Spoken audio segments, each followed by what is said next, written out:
हे everyone, welcome back again. और मुझे पता है कि आप लोग अभी काफ़ी इंतज़ार कर रहे थे। मैं कॉन्स्टेंटली कमेंट सेक्शन देख रहा था, पर कुछ टेक्निकल इशू से ही जूझ रहा था यार। जो हमारी स्ट्रीम की वगैरह है वो यूट्यूब के द्वारा प्रोसेस नहीं हो पा रही थी। पता नहीं उसका कारण क्या है, लेकिन फिर उस पूरे को सेटअप करना पड़ा, इवेंट को दोबारा रीसेट करना पड़ा और उसके बाद फिर मैं आपके सामने हाजिर हो पाया हूँ। सो यार, आज की जो मुलाकात है वो स्केलर प्रोडक्ट या डॉट प्रोडक्ट को लेकर है। जैसा कि हमें नाम से ही समझ में आ रहा है कि स्केलर प्रोडक्ट या डॉट प्रोडक्ट मतलब मल्टीप्लाई तो अपने को वेक्टर्स को करना है, मगर कुछ इस तरीके से करना है, कुछ इस अंदाज में करना है कि दो वेक्टर्स को मल्टीप्लाई करने के बाद जो आंसर आना चाहिए वो वेक्टर नहीं आना चाहिए। तो क्या ऐसा संभव भी है सर? बिल्कुल संभव है। जैसे फोर्स वेक्टर और डिस्प्लेसमेंट वेक्टर को मल्टीप्लाई करके वर्क मिलता है which is not a vector physical quantity, जैसे फोर्स वेक्टर और वेलोसिटी वेक्टर को मल्टीप्लाई करके पावर मिलता है which is again not a vector physical quantity, है ना। तो बच्चों, समझ में आने वाली बात हमारे साथ यह है कि स्केलर प्रोडक्ट असल में दो वेक्टर्स का ही आपस का प्रोडक्ट है, दो वेक्टर्स का ही आपस का मल्टीप्लिकेशन है, जिसका जो रिजल्टेंट आना है वो वेक्टर नहीं आना है, वो रिजल्टेंट कैसा आना है? स्केलर आना है। इसीलिए नाम क्या है उसका? Scalar product. और यार उस प्रोडक्ट को डिनोट करने का तरीका, उसकी जो रिप्रेजेंटेशन है, क्योंकि वो डॉट से होती है इसीलिए उसका नाम क्या होता है? डॉट प्रोडक्ट होता है। तो पहले मुझे बताओ कि तुमको थीम क्लियर है? स्केलर प्रोडक्ट क्या होता है और डॉट प्रोडक्ट क्या होता है? कमेंट सेक्शन देख रहा हूं मैं यार, मैसेजेस होंगे आपके, मैं उसका रिप्लाई कर रहा हूं, ठीक है यार। Good morning everyone. कुछ वीडियोस प्राइवेट क्यों हैं, इसका जवाब एक बार मैं पहले भी दे चुका हूं कि बेटा उसकी ना आप मैपिंग कर लो एक बार, कि कुछ वीडियोस प्राइवेट इसलिए हो जाती हैं कि जैसे मैंने आज का इवेंट लगाया है ना, मान लो मैंने लेक्चर 5 वेक्टर्स लगाया और आज मेरा टेक्निकल इशू सॉर्ट ही नहीं होता मान लो, ठीक है, तो मुझे इस इवेंट को क्या करना पड़ता? इवेंचुअली प्राइवेट करना पड़ता। उसके बाद मैं क्या करता? ऐसा ही एक लेक्चर 5 वेक्टर्स का इवेंट कल करवाता जो पब्लिक वर्जन आपको मिलता, है ना। लेकिन उस प्लेलिस्ट में वो प्राइवेट वाला जो है इवेंट वो भी आपको दिखेगा, है ना। उस प्लेलिस्ट में आपको प्राइवेट वाला इवेंट भी दिखेगा। तो आपको समझ जाना है कि नहीं, ये वो इवेंट नहीं है जो हुआ था, ये वो टीचिंग नहीं है जो सर ने करी थी, ये वो क्लास नहीं है जो लगाई गई थी और जिसे प्राइवेट किया गया ना, ये वो क्लास है जो होनी थी मगर किसी वजह से नहीं हो पाई। तो अब उसका एक पब्लिक वर्जन भी अवेलेबल होगा, आप उसको देखिए। यदि ऐसा होता है कि कोई पर्टिकुलर क्लास आपको प्राइवेट में मिलती है मगर उसका पब्लिक वर्जन नहीं मिलता, तो आप डेफिनेटली मुझे बताइए। इंस्टाग्राम पे, टेलीग्राम पे, अनअकैडमी मैसेंजर पे, इन तीनों में से किसी एक पे बताएंगे तो बेहतर रहेगा। ऐसे यूट्यूब के कमेंट्स में यार ये चीज़ें ना आंखों के सामने से गुजर जाएगी तो यार याद नहीं रहेगा, है ना। और उसके लिए मैं हर बार आपको अपना यूज़र नेम बता देता हूँ, और वो यूज़र नेम है अभिलाष 1093। और इस अभिलाष 1093 यूज़र नेम का इस्तेमाल करके आप मुझे टेलीग्राम, आप मुझे कहाँ कहाँ अप्रोच कर सकते हैं यार? इंस्टाग्राम, टेलीग्राम, अनअकैडमी मैसेंजर, है ना। आप मुझे इसका इस्तेमाल करके इंस्टाग्राम पे भी फॉलो कर सकते हैं। और ये सारी बातें जो और आपके मन में कुछ क्वेरीज हो बैच वगैरह के रिगार्डिंग, वो सारी बातें, प्रिपरेशन स्ट्रैटेजी के रिगार्डिंग, ये सारी बातें हम कर सकते हैं इंस्टाग्राम पे। इंस्टाग्राम पे मैं अभी ज़्यादा एक्टिव हूँ। टेलीग्राम चैनल का और ग्रुप का लिंक मैं आपको शेयर कर दूंगा। एंड उसके बाद हम बात करेंगे, हम बात कर सकते हैं अनअकैडमी मैसेंजर पर भी, ठीक है। अनअकैडमी ऐप डाउनलोड करके आप मेरी प्रोफाइल पे जाके मुझे मैसेज भी कर सकते हैं, ठीक है। अनअकैडमी मैसेंजर के बारे में बात हो रही है, ठीक है ना। तो अगर कोई ऐसा आपको वीडियो लिंक मिलता है जो प्राइवेट है मगर उसका पब्लिक वर्जन अवेलेबल नहीं है तो आप मुझे पिंग कर सकते हैं, मैं उसको आई लुक फॉर इट, है ना। और उसके बाद उसको रेक्टिफाई करवा दिया जाएगा, ठीक है। लेक्चर प्लानर के बारे में जहां तक बात है बच्चों, वेक्टर्स के लेक्चर प्लानर की जहां तक बात है तो मैं आपको बता दूं, वेक्टर्स का लेक्चर प्लानर में सिर्फ एक लेक्चर और बचा है। आज है हमारा स्केलर प्रोडक्ट या डॉट प्रोडक्ट, और हमारी अगली मुलाकात में हम बात करेंगे वेक्टर प्रोडक्ट की, ठीक है बच्चों। Now You already know that these events are important for JEE, NEET and KVPY and Olympiad aspirants जो बच्चे इनके लिए प्रिपेयर कर रहे हैं। JEE प्लैनेट की ये अवतार सीरीज उन सभी बच्चों के लिए काफ़ी ज़्यादा हेल्पफुल है। 12th के ट्रैक में यादगार सीरीज हेल्पफुल है ना। तो पूरा 11th 12th का कंटेंट जो है वो बिल्कुल ही फ्री ऑफ कॉस्ट हम आपके लिए लेकर आए हैं। ऑलराइट, टेलीग्राम चैनल जो JEE प्लैनेट का है यार, ये आपके सामने है। टेलीग्राम चैनल जो JEE प्लैनेट का है ये आपके सामने है। इसका लिंक जो होगा वो वीडियो के डिस्क्रिप्शन में गिवन होगा। अगर अभी तक आपने ज्वाइन ना किया हो तो यार फटाफट से ज्वाइन कर लीजिए, काफ़ी ज़्यादा इंपॉर्टेंट बात है। ठीक, इसके अलावा अनअकैडमी प्लस और अनअकैडमी आइकॉनिक के बारे में बच्चों अगर बात करें तो अनअकैडमी प्लस बैच अगर आप लेते हो तो आपको अनलिमिटेड एक्सेस मिलता है, यानी कि प्लेटफॉर्म पे रन होने वाले और सभी टीचर्स से सभी बैचेस में पढ़ने का मौका है। जितने भी टीचर्स अवेलेबल हैं उन सभी टीचर्स से पढ़ने का मौका भी है। वीकली टेस्ट, लाइव क्लासेस और स्ट्रक्चर्ड कोर्सेज के बेनिफिट्स जैसे इंडिविजुअल बेनिफिट्स लेने के लिए आप अनअकैडमी प्लस को सब्सक्राइब कर सकते हो। वहीं अगर आप आइकॉनिक के बारे में बात करें तो ये ज़्यादा पर्सनलाइज्ड प्लान है। Personal guidance, study material, test analysis और स्टडी प्लानर जैसे बेनिफिट्स आप ले सकते हैं इससे। ठीक है ना। इसके बाद अगर हम बात करें तो देखो, मैंने आपके लिए जो बैच सजेस्ट किया है वो ये वाला बैच है जिसमें फिजिक्स माया कोड का इस्तेमाल करने पे आपको और एडिशनल बेनिफिट्स भी मिल जाते हैं। ठीक, तो चलिए बच्चों, ये तो रही बात है कि आप अपनी फर्दर जर्नी अनअकैडमी पे कैसे कंटिन्यू कर सकते हो। और कई बच्चों को चिंता होती है कि सर अब तो बैचेस पुराने हो गए होंगे, उनका बैकलॉग कैसे कवर करेंगे। तो बच्चों, आप लोग के लिए जो जून में फ्रेश बैचेस लॉन्च हो रहे हैं, देखिए उनको मैं हाईलाइट कर दे रहा हूं। ठीक है, तो आप बैचेस के बारे में डेफिनेटली सोच सकते हैं। उसमें ऑब्वियसली और ज़्यादा प्रिसाइज और ज़्यादा फोकस्ड तरीके से हमारी प्रिपरेशन होती है। कंटेंट लगभग सा वही रहेगा, लेकिन यार कंटेंट की डेप्थ अलग हो जाती है, प्रॉब्लम्स की क्वालिटी अलग हो जाती है ना। और वहाँ आप खुल के डाउट्स वगैरह भी पूछ सकते हो, पर्सनलाइज स्ट्रैटेजी ले सकते हो। तो मैं और मेरी टीम आपके साथ हमेशा है ही, लेकिन इसके अलावा भी देश के जो बेस्ट टीचर्स हैं यार वो एक ही जगह एक ही प्लेटफॉर्म पे अवेलेबल है। तो एक बैच लेने पे आपको बाकी के बेनिफिट्स भी मिल जाते हैं। ऑलराइट, चलिए शुरू करते हैं आगे की बातें। यार यादगार सीरीज वाले बच्चे यादगार सीरीज में क्वेरी करें बच्चों, बेहतर रहेगा, है ना। और अवतार सीरीज जो है वो 11th के लिए डेडिकेटेड है। और जो बात मैंने कल बोल दी थी ऑलरेडी कि वो मिल जाएगा बच्चों, तो वो मिल जाएगा। ठीक है ना, या राइट। सो आज शुरू कर रहे हैं यार काफ़ी बेहतरीन topic, that is scalar product. हम बात कर रहे हैं यार स्केलर प्रोडक्ट की। ऑलराइट, सो क्या होता है स्केलर प्रोडक्ट, या इसी को आप डॉट से भी डिनोट कर सकते हो, डॉट प्रोडक्ट। इसका एक छोटा सा एग्जाम्पल मैंने आपको दिया, मैं दोबारा उसे बताऊंगा भी। देखिए, फिलहाल हम मान के चल रहे हैं कि देखो डॉट प्रोडक्ट या स्केलर प्रोडक्ट होता क्या है। अगर आप एक ए वेक्टर का किसी दूसरे बी वेक्टर के साथ डॉट प्रोडक्ट ले रहे हो तो बाय डेफिनेशन यार ये mod A mod B cos theta होता है। Mod A mod B cos theta होता है। यहाँ पे यार ये जो थीटा होगा ये हमें पता है क्या होना चाहिए, ये वेक्टर एंगल होना चाहिए। कल की क्लास में सिखाया था ना, दो वेक्टर्स के बीच में बनने वाला वो छोटे वाला एंगल, दो वेक्टर्स के बीच में बनने वाला वो छोटे वाला एंगल जब दोनों ही वेक्टर्स हेड टू हेड और टेल टू टेल ज्वाइंट हो।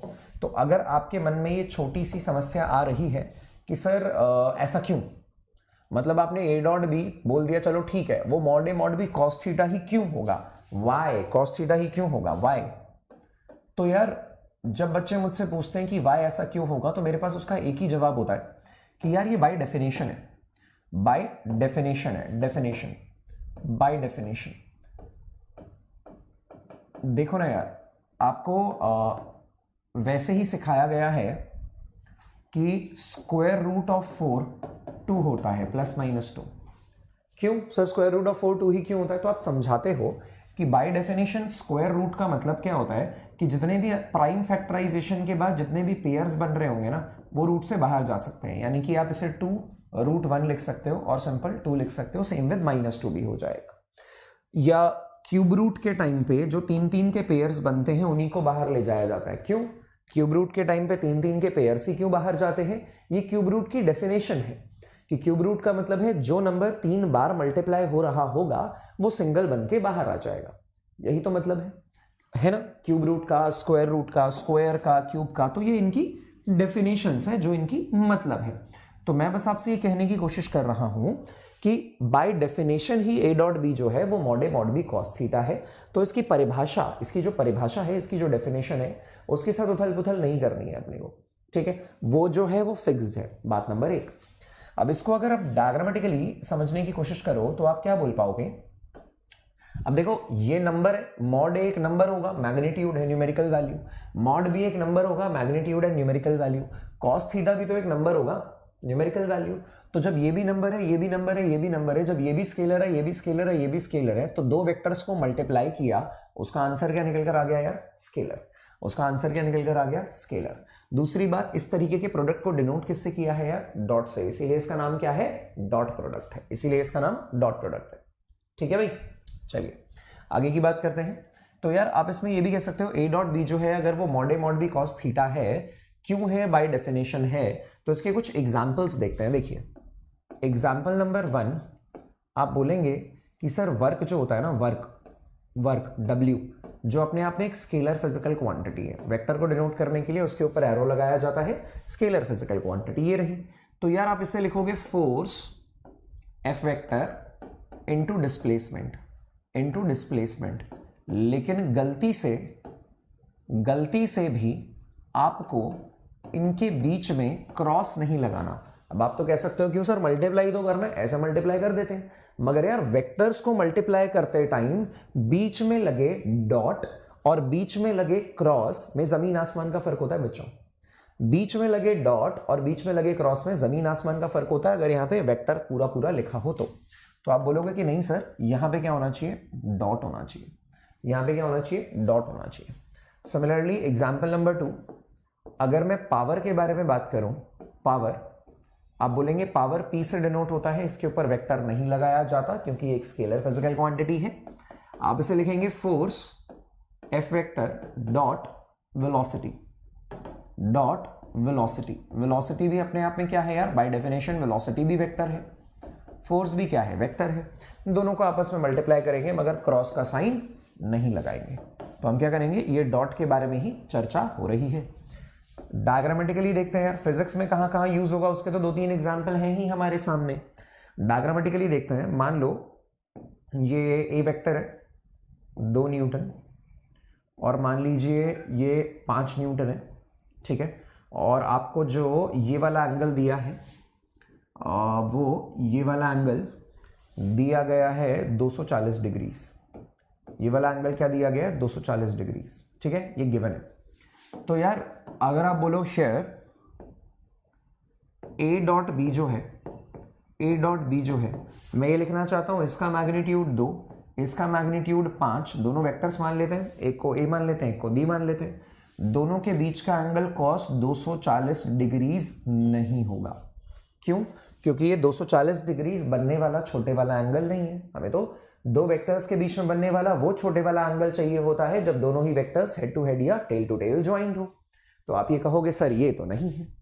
अच्छा, इसका मतलब यहां जो बीच में बन रहा होगा इसका रिफ्लेक्स 360 माइनस 240 क्या हो गया, 120। अगर आप ये लिखेंगे 2 × 5 × cos 120 डिग्रीज, क्योंकि वो छोटे वाला एंगल है, वो भी नहीं है। क्यों? क्योंकि वेक्टर एंगल छोटे वाला एंगल नहीं होता। I will repeat it, vector angle केवल छोटे वाला एंगल नहीं होता। वेक्टर एंगल दो वेक्टर्स के बीच में बनने वाला वो छोटे वाला एंगल होता है जब दोनों ही वेक्टर्स हेड टू हेड या टेल टू टेल ज्वाइंट हो। तो आप कहेंगे कि सर इन दैट केस ये 240 डिग्रीज है, ये 120 डिग्रीज है, मगर दोनों हेड टू टेल ज्वाइंट है, हेड टू टेल, एक का हेड और दूसरे का टेल। तो मुझे क्या करना चाहिए, इसको head to head tail to tail join करने के लिए इस 2 न्यूटन को उठा के आगे ले आओ। फ्री वेक्टर से डील कर रहे होते हैं, 2 न्यूटन को उठा के आप आगे ले आइए। आप कहेंगे कि सर अब इनके बीच का ये वाला एंगल कितना हो जाएगा, तो आप कहेंगे कि सर ये 240 है, इसमें से ये लीनियर पेयर, इसमें से स्ट्रेट लाइन वाला एंगल 180 हटा दो। तो 240 में से 180 हटाओगे तो कितना हो जाएगा, 60 डिग्रीज हो जाएगा। और ये दो वेक्टर्स के बीच में बनने वाला वो छोटे वाला एंगल है जब दोनों ही vectors tail to tail joint है, ठीक है भाई। तो आप ये बोलेंगे कि जवाब क्या निकल कर आएगा सर, जवाब निकल कर आ जाएगा mod A mod B cos 60 degrees, क्योंकि ये जो थीटा है जिसे आपने वेक्टर एंगल का दर्जा दिया है, ये दो वेक्टर्स के बीच में बनने वाला वो छोटे वाला एंगल होता है जो हेड टू हेड और टेल टू टेल ज्वाइंट होता है, जो हेड टू हेड और टेल टू टेल ज्वाइंट होता है। मुझे लगता है बात समझ में आ गई होगी, है ना? यहां तक क्या अंडरस्टैंडिंग क्लियर है? एक बार मैं मैसेजेस पढ़ रहा हूं ताकि आपके कुछ और सवालों के भी जवाब दे दूं। आपके मन में कोई और सवाल हो तो जरूर पूछ लीजिए बच्चों।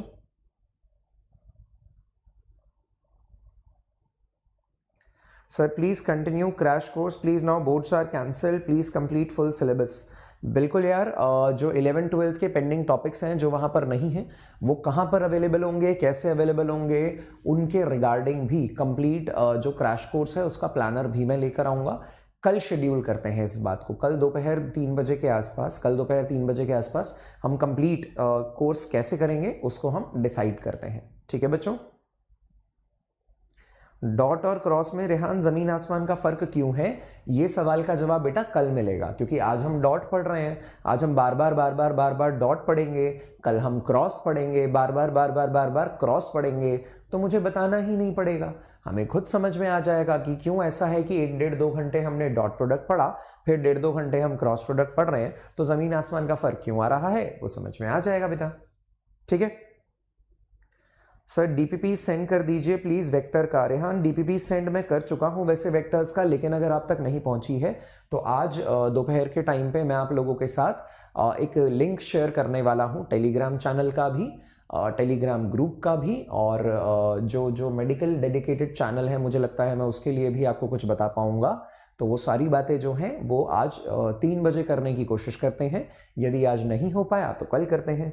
वृंदा, significance of dot product. Vrinda, significance of dot product आपके सामने है, देखिए दो वेक्टर्स को कुछ ऐसे मल्टीप्लाई किया जाता है कि मतलब आप उसे सिग्निफिकेंस कहने की बजाय एप्लीकेशंस कहना पसंद करो, क्योंकि मैं डॉट प्रोडक्ट के एक सिग्निफिकेंस के बारे में बात नहीं कर रहा हूं, मैं डॉट प्रोडक्ट की अभी overall n number of applications बताने जा रहा हूं, जिसमें से सर्वप्रथम जो एप्लीकेशन हमने उठाई है बच्चों वो ये उठाई है कि डिस्प्लेसमेंट और फोर्स वेक्टर को मल्टीप्लाई करके वर्क मिलता है, वेलोसिटी और फोर्स वेक्टर को मल्टीप्लाई करके पावर मिलता है। तो ये इसका सिग्निफिकेंस बोल दीजिए, या इसका यूज बोल दीजिए, या इसकी एप्लीकेशन बोल दीजिए, सब चलेगा। Viru Mangali, please take my name sir. देखिए मैंने ले लिया आपका नाम, है ना? Now you are happy, but मेरी दुआ और इसी तरीके से है कि आप सभी बच्चे वाकई कुछ ऐसा करके निकले अपने जीवन में कि आपका नाम खुद ब खुद बन जाए। मैंने पिछले कुछ दिनों पहले एक छोटा सा सेशन लिया था, अनअकैडमी स्पेशल पर लिया था, और मैंने उसमें अपने जीवन की 2 फेवरेट टैगलाइंस शेयर की थी। उसमें से एक टैगलाइन आप लोगों के सामने भी रखता हूं यार। एक ब्रांड है वैन ह्यूसेन, फैब्रिक्स का, गारमेंट्स का ब्रांड है, आप लोगों ने सुना होगा वैन ह्यूसेन। वैन ह्यूसेन जो ब्रांड है यार, उसकी टैगलाइन है you can either announce your arrival or let your arrival do the announcing. ये टैगलाइन जब मैंने पहली बार अपने जीवन में पढ़ी थी, उसका एक ऐड आया हुआ था न्यूज़पेपर में, टाइम्स ऑफ इंडिया में शायद, तो जब मैंने पहली बार अपने जीवन में वो ऐड पढ़ी थी, उस टैगलाइन का यार मेरे जीवन पे बड़ा गहरा इम्पैक्ट पड़ा। You can either announce your arrival or let your arrival do the announcing. मतलब या तो आप अपने बारे में खुद बता सकते हो, है ना, आने के बाद कि चलो मैं आ गया, या तो आपके बात करने से लोगों को पता चलेगा कि यार आप आ गए हो, सामने खड़े रहने से पता चलेगा आ गए हो। लेकिन ऐसा भी हो सकता है कि जब आप एंटर करें सबको पता चल जाए कि यार you know the person has come. So aura ऐसा होना चाहिए, अचीवमेंट ऐसी होनी चाहिए, स्ट्रगल भी ऐसा होना चाहिए, है ना। कहा गया है ना कि मेहनत इतनी करो कि कामयाबी शोर मचा दे। तो यार इसी ट्रैक पर चलना शुरू करो, ठीक है। हाँ, ये वेक्टर से रिलेवेंट क्वेश्चन है। 12वीं क्लास में 12th में यादगार सीरीज में भी बच्चों ने मुझसे सवाल पूछा था, 11वीं में भी ये बच्चे सवाल पूछते हैं, why current is not a vector physical quantity, जहां तक कि उसके पास मैग्नीट्यूड भी है और डायरेक्शन भी है। देखो यार ऐसा है, इसके किताबी रीजंस कई होंगे, मैं वो भी आपके सामने क्लियर करता हूं, और इसका असल कारण लॉजिकली या टेक्निकली क्या होना चाहिए मैं वो भी आपके सामने क्लियर करता हूं। किताबों में कहा जाता है current is not a vector physical quantity. दो बातें हैं, ध्यान से सुनना। Current is not a vector physical quantity though it has magnitude as well as direction. उसका कारण ये बताया जाता है कि मैग्नीट्यूड और डायरेक्शन के साथ साथ वो parallelogram law of vector addition या triangle law of vector addition satisfy नहीं करता। किताबों में ये लिखा आता है, और एग्जाम में अगर आप आंसर करना चाहते हो तो आप यही आंसर करोगे कि current has magnitude, it has direction, but since it does not satisfy the laws of vector addition it is not a vector physical quantity, right. पर क्या ये लॉजिक सही है? मेरे हिसाब से तो बिल्कुल भी सही नहीं है। उसका कारण क्या है कि यार पहले वेक्टर्स आए होंगे या वेक्टर एडिशन, पहले वेक्टर्स आए होंगे, फिर उनको जोड़ने के लिए लॉज ऑफ वेक्टर एडिशन आए होंगे, तो बाद में आई हुई चीज के आधार पे आप प्रीवियस चीजों को कैटेगराइज थोड़ी कर सकते हो भाई। पहले तो आपको ये देखना पड़ेगा ना वेक्टर्स कौन कौन से हैं। आपने देख लिया कि यार ये 10 वेक्टर्स हैं, फोर्स वेक्टर है, वेलोसिटी वेक्टर है, डिस्प्लेसमेंट वेक्टर है, करंट भी वेक्टर है, पहले आपने ले लिया। फिर आपने लॉज ऑफ वेक्टर एडिशन बनाए जिसमें से 10 में से 9 वेक्टर तो ऐड हो रहे हैं लेकिन करंट वेक्टर ऐड नहीं हो रहा, तो आपने कह दिया ना ना ना ना ना, current is not a vector physical quantity. अरे ये तो आंख मीचने वाली बात हुई, है ना, है ना। आंखें बंद करने से अंधेरा थोड़ी हो जाता है। रादर आपको क्या करना चाहिए, लॉज ऑफ वेक्टर एडिशन को इंप्रोवाइज करना चाहिए ताकि बाकी 9 के साथ साथ करंट भी उससे ऐड हो जाए। समझ रहे हो? तो इसका मतलब ये है कि किताबों में जो लिखा रहता है कि current is not a vector physical quantity, it has magnitude, it has direction, but still it does not satisfy the laws of vector addition, ये उसकी एक प्रॉपर्टी है लेकिन ये उसके वेक्टर ना होने के पीछे का कारण, ये रीजनिंग नहीं होनी चाहिए। ये उसकी एक प्रॉपर्टी है लेकिन ये उसके पीछे वेक्टर ना होने का कारण या रीजनिंग नहीं होनी चाहिए। तो कारण और रीजनिंग क्या होनी चाहिए सर? कारण और रीजनिंग ये होनी चाहिए कि बेटा एक वेक्टर फिजिकल क्वांटिटी जो है ना, एक सिस्टम में उसकी एक यूनिक डायरेक्शन होनी चाहिए, एक पल में यूनिक डायरेक्शन होनी चाहिए। या एक जगह अगर आप उसको देखो तो यूनिक डायरेक्शन होनी चाहिए। घूमते हुए या चलते हुए पार्टिकल को अगर देखोगे तो एक पल में एक जगह में उसकी वेलोसिटी की एक पर्टिकुलर डायरेक्शन है, ठीक है। लेकिन अगर आप एक सर्किट कंसिडर करो, सर्किट में करंट की डायरेक्शन एक ही पल में यूं भी है, यूं भी है, यूं भी है, यूं भी है, कॉर्नर्स पे तो वो डायरेक्शन चेंज कर रहा तो इनफाइनाइट डायरेक्शन होगी, इनफाइनाइट डायरेक्शन होगी। डायरेक्शन चेंज करते टाइम, ऐसे को ऐसे करते टाइम ऐसे, फिर ऐसे हुआ होगा, फिर ऐसे हुआ होगा, फिर ऐसे हुआ होगा, फिर ऐसे हुआ होगा, फिर ऐसे हुआ होगा, इनफाइनाइट नंबर ऑफ डायरेक्शंस रही होगी एक ही पल में, एक ही सिस्टम में।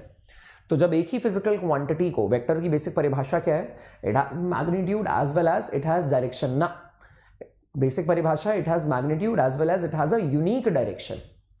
तो जब एक ही फिजिकल क्वांटिटी को एक ही सिस्टम में एक यूनिक एरो से, एक यूनिक रे से रिप्रेजेंट कर सकते हो तो वो वेक्टर कहलाएगा। अगर यूनिक डायरेक्शन नहीं है तो वो वेक्टर नहीं कहलाएगा। इस कारणवश करंट वेक्टर नहीं है। हाँ, इसकी प्रॉपर्टी ये भी है कि कैसे पता चला सर, बाकी दोनों चीजें तो है मैग्नीट्यूड डायरेक्शन, अब कैसे पता पड़ेगा कि वेक्टर नहीं है, और कोई सटीक कारण? तो आपने कहा उसकी यार एक और प्रॉपर्टी भी है कि वो ना लॉज ऑफ वेक्टर एडिशन भी सेटिस्फाई नहीं करता। पता चल गया कि वेक्टर नहीं है। समझ में आई बात? So current is not a vector physical quantity in spite of the fact that it has a magnitude as well as a direction. The appropriate reason is, yes, it has direction, but it has multiple directions at a time in a particular system. It is not having a unique direction. जिस वजह से current एक vector physical quantity नहीं consider होती है। कुछ लोग ऐसा भी कहते हैं कि यार ये ना एक टेंसर फिजिकल क्वांटिटी है। कैसी फिजिकल क्वांटिटी है? टेंसर फिजिकल क्वांटिटी है। तो यार हमारे लिए ये समझना जरूरी है कि स्केलर भी अपने आप में एक प्रकार का टेंसर है, वेक्टर भी अपने आप में एक प्रकार का टेंसर है, और टेंसर भी अपने आप में एक प्रकार का टेंसर है। कहने का मतलब टेंसर क्वांटिटीज के रैंक्स होते हैं, टेंसर क्वांटिटीज के रैंक्स होते हैं। आपको आगे बीएससी या बीटेक में कराया जाता है, बीएससी में भी कम, बीटेक में ज्यादा कराया जाता है। वहां आप ये सीखोगे कि यार एक रैंक का मतलब एक प्रकार की रैंक का टेंसर स्केलर होता है, दूसरे प्रकार का टेंसर वेक्टर होता है, तीसरे प्रकार का टेंसर ऐसा भी होता है जिसके पास मैग्नीट्यूड है, डायरेक्शन है, मगर वो वेक्टर कंसिडर नहीं होता। तो ऐसे टेंसर के एग्जांपल करंट होते हैं, प्रेशर होता है, स्ट्रेस होता है, वगैरह वगैरह, जो आप आगे की फिजिक्स में भी पढ़ने वाले हो। बात समझ में आई? तो मुझे लगता है कि आपके सवाल का जवाब तो यार आपको प्रॉपर्ली क्लियर होगा, वो बात आपको प्रॉपर्ली समझ में आ गई होगी। फिर भी कोई डाउट है तो आप फटाफट से मैसेजेस में और भी पूछिए ताकि मैं स्केलर और डॉट प्रोडक्ट को कंटिन्यू करूं। और अभी इस कॉन्वर्जेशन के जरिए ये पूछा किसने था? ये पुजारी बाबा ने पूछा था। तो पुजारी बाबा के सवाल से ये इंपॉर्टेंट महत्वपूर्ण इंफॉर्मेशन जो है ये मैं आप सभी लोगों तक पहुंचा पाया। मुझे उम्मीद है कि आपको बात अच्छी लगी होगी। ठीक है, बिल्कुल यार, बिल्कुल। Tensor one, rank one, tensor one ना बोल के उसको रैंक वन अगर बोलेंगे तो वो स्केलर होगा, रैंक टू बोलेंगे तो वो वेक्टर होगा, रैंक थ्री बोलेंगे तो वो तीसरी कैटेगरी में आ जाएगा, है ना। वो रैंक्स वगैरह जो है उसके और भी कई आधार होते हैं। मैं बस आपको बता दूं कि ये रैंक होती है, उससे इंफॉर्मेशन होगी, उसका फायदा नहीं है, मतलब उससे खुशी मिलने वाली बात नहीं है ना। इन डेप्थ जब टेंसर्स पढ़ रहे होंगे, बीटेक में जाएंगे तभी वो पढ़ना लाजमी है। उससे पहले अगर इन्फॉर्मेशन गैदर भी कर लेंगे तो उसकी कोई इंपॉर्टेंस नहीं है, सिर्फ हम केवल खुद को खुश कर सकते हैं, राइट। तो let's not talk about the ranks of the tensor, that's not in syllabus.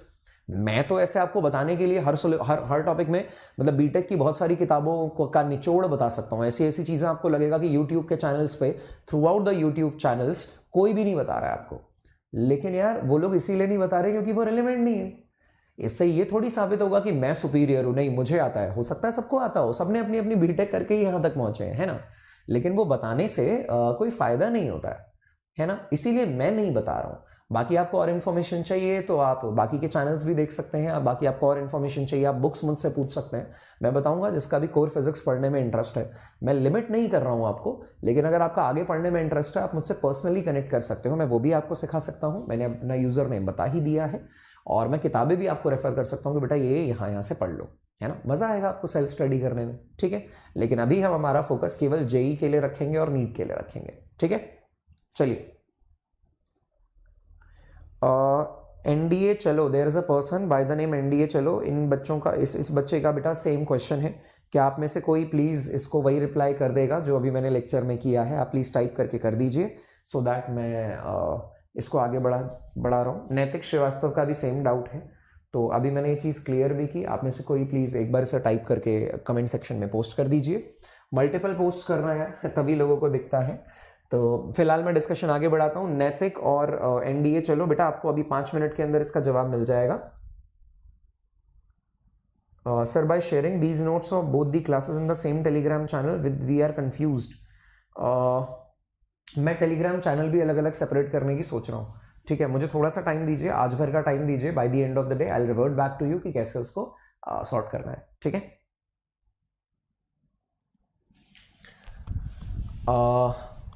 चलो आगे बात करते हैं यार। सो एग्जाम्पल नंबर 1 2 3 हमने देखा। अब देखो कुछ चीजें आगे बात करते हैं। डायग्रामेटिक फॉर्म में हमको कैसे लेना है डॉट प्रोडक्ट, ये बात अपने को क्लियर है। कंपोनेंट फॉर्म में क्या लेना है ये भी देख लेते हैं। मान लीजिए उससे पहले कुछ बेसिक प्रॉपर्टीज के बारे में बात कर लेते हैं, ठीक है। कुछ बेसिक प्रॉपर्टीज, अगर कोई मुझसे ये बोले कि आपको ए डॉट बी करना हो, तो अगर आप ए डॉट बी करो या बी डॉट ए करो, एक ही बात है।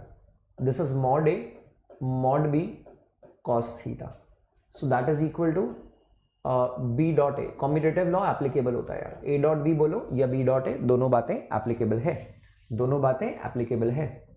दूसरी बात, अगर आप बोलना चाहें ए डॉट ए कर दो सर, एक वेक्टर को उसी से मल्टीप्लाई कर दो, एक वेक्टर को उसी से मल्टीप्लाई कर दो, तो आप बोलेंगे ये आ गया sir mod A mod B mod A mod A mod A mod ए, और एक वेक्टर का अपने साथ ही बनने वाला एंगल बकायदा क्या होगा बेटा 0 डिग्रीज हो जाएगा, और cos 0 की वैल्यू हम जानते हैं कि वो +1 होती है। तो ये कितना निकल कर आ गया मॉड ए स्क्वायर, मॉड ए स्क्वायर, मॉड ए स्क्वायर।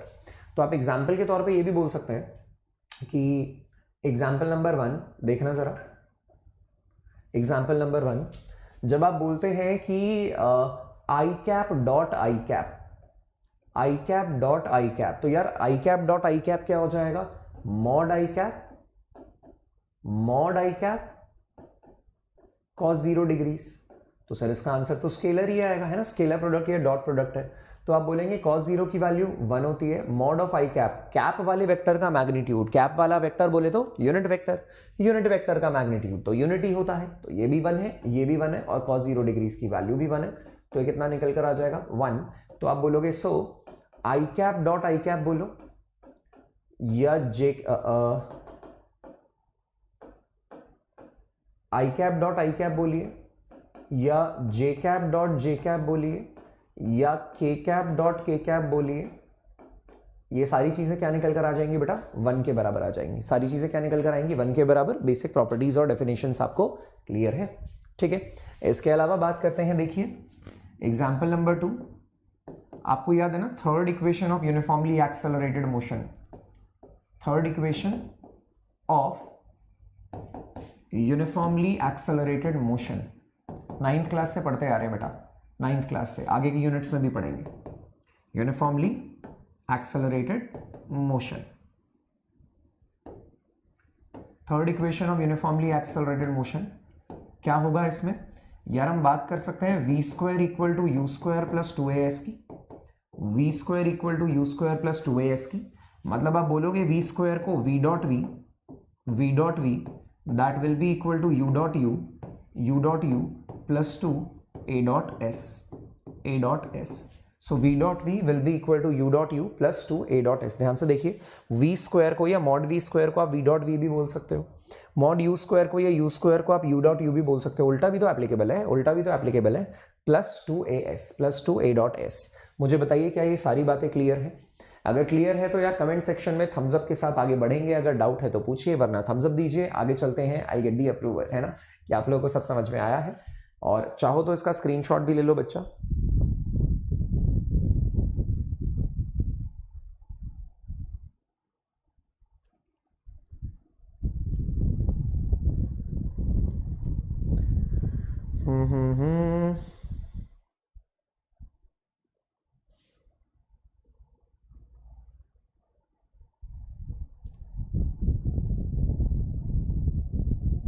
ठीक है, क्या कोई डाउट नहीं है किसी को?